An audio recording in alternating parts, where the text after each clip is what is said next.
Can we start with the first? This is not news hour, okay? When I'm telling you an answer, you can't ask me another question. You're making a cardinal mistake, Sadhguru. You have a different package here.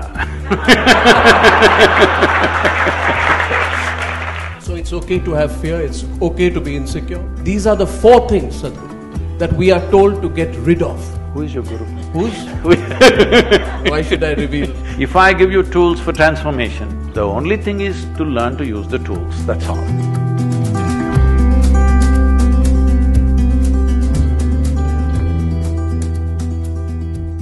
You know, when my daughter was just 3.5 months old, she was traveling with me.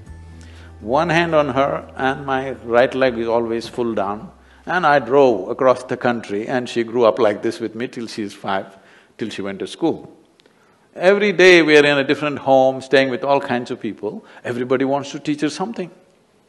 I said, one rule is nobody will teach her anything. No ABC, no 1, 2, 3, no Mary had a little lamb, because I don't care whether Mary had a lamb or not. So you won't believe, nobody taught her anything. By the time she's 18 months, she fluently speaks 3 languages because she's all ears, because nobody talks to her. She just grasps everything around her because nobody is teaching her anything. And she grew up like this, and when she was 12, 13 years of age, one day she came up to me. She just came back from school, disturbed about something there. And she said, you're teaching everybody so many things, you're not telling me anything. I said, well, I don't do anything unsolicited. Here you come now, let's see. So this is all you need to know. So what I want to know is how human you are. Let me tell you, this is how human I am. I haven't finished my question. No. I want to know how human you are, Sadhguru. Because, and the reason I'm asking you this is because very often we want to be guided by people who we feel have transcended the insecurities of humanity. So I want to know whether you're scared of something. I want to know whether you experience fear, and I would also like to know whether you have attachments. Can we start with the first? Let me finish this. This is not news hour, okay? When I'm telling you an answer, you can't ask me another question.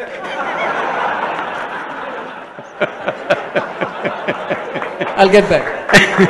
I'll get back. And we're not yet in Republic either. You're making a cardinal mistake, Sadhguru. In 2014, I met a young man called Rahul Gandhi. Oh. I don't know why anyone's laughing again.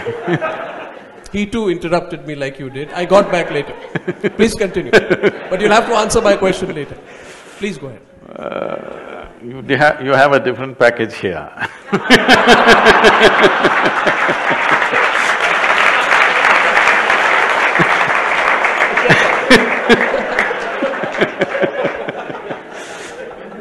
So, I will come to that. I'm very much going towards that. So the girl comes to me and says this, then I say, see, this is all you have to know. Never look up to anybody. She looks at me, what about you, kind of thing. I said, not even me. Never look up to anybody. Never look down on anybody. This is all the teaching. If you don't look up to anything, if you don't look down on anything, you will see everything just the way it is. If you see everything just the way it is, you will navigate your life effortlessly. That's all it takes. Now, how human am I? You just now use the word human, and almost everybody, everywhere I go, they use the word human, always referring to the limitations of being human, never talking about the immensity of being human. Oh, I'm only human. But why are you not saying, I'm human? You're on top, you're the top species on the planet. You're supposed to be on the top of the pile of all the species. Why people are saying, I'm only human is because they're suffering themselves like no other creature. Not an ant or an elephant suffers themselves as human beings do. If their stomach is full, they're fine. For human beings, stomach empty, only one problem, stomach full, 100 problems. The reason is this is an evolutionary thing. It's an evolutionary thing that what you call as your cerebral flower, this brain, is new to you. You know, in the evolutionary scale of things, it is a new happening, this intellect. And most people have not figured how to handle it. They're not suffering the world, they're suffering their own thought and emotion most of the time. Why is it? Your education systems did not even teach you how to handle your thought, how to handle your emotion. Now, the moment you say you're human or not, first thing, the next question somebody will ask is, can I pull a gold chain from thin air? Can I do something else? Or can I pull out a rabbit from the vessel? Or can I pull a pigeon out of my pocket? If I pull a pigeon out of my pocket, what will you have? You will have a bird, I'll have a shitty pocket. This is not going to change anybody's lives. I will show you a miracle. I will show you people who are full-on activity, not people who are sitting in some cave. Full-on activity, all right? 20 hours a day, 7 days of the week, we're all on. I'll show you people for 5, 10, 15 years. They've not had a moment of anger, agitation, irritation, nothing. They live joyfully, blissfully. This is the miracle the world wants. This is the miracle the humanity needs.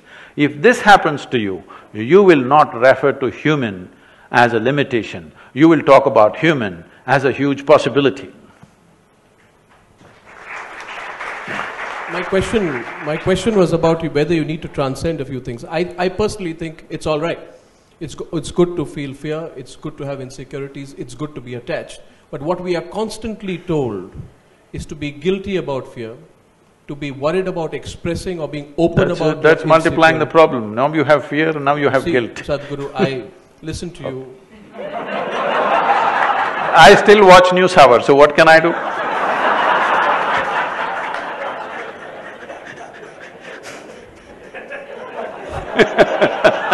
This doesn't usually happen to me. But Rotary Club, well, okay, so you made me forget my question. My point was that we are constantly told to be embarrassed about our insecurities, right? We are told not to have attachments. We are constantly told that in our lives and in our own Hindu philosophies and other philosophies to lose attachments. I want to know why this is necessary, which is why I asked you, because you were described as an enlightened soul, which I know you are. I asked you whether an enlightened soul like you feels insecurity, experiences attachment. See, why this has come up is because people have a selective sense of involvement. This is what I said when I said, do not look up to anything, do not look down on anything. This is because if you look up to something, you will exaggerate. If you look down on something, you will exaggerate the negative. The moment you look up to something, you will get attached to it. The moment you look down on something, you will get dejected by it in some way, disgust will come. So these emotions of fear, insecurity, attachment, detachment, everything is a consequence. Shall we handle the source or shall we handle the consequence? People are always busy handling the consequence. They're telling you, trim your fear. Can you trim it? No way is it going to work. Now you're flipping on the other side and saying, we need not be ashamed of it, let's have it. Is it a pleasant experience, I'm asking? Is fear, insecurity, guilt, whatever, is it a pleasant experience? If it's a pleasant experience, keep it, it's up to you. If it's an unpleasant experience, is it a choice? I'm asking you just this much. In the world around us, what happens? It's a different issue. World will never happen 100% the way you want it. Even if you're just two people in the family, still it doesn't happen 100% the way you want it. If it's 51% your way, you are the boss, okay? More than that won't happen. But what happens within you must happen your way, isn't it?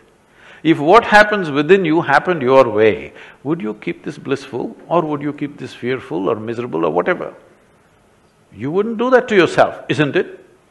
At least for yourself, you want the highest level of pleasantness. Though what you want for your neighbor may be debatable, but what you want for yourself is very clear, isn't it? So it's okay to have fear, it's okay to be insecure? No, I didn't say that. It's okay to be attached? I'm asking you, if you had a choice… And what about ego, Sadhguru?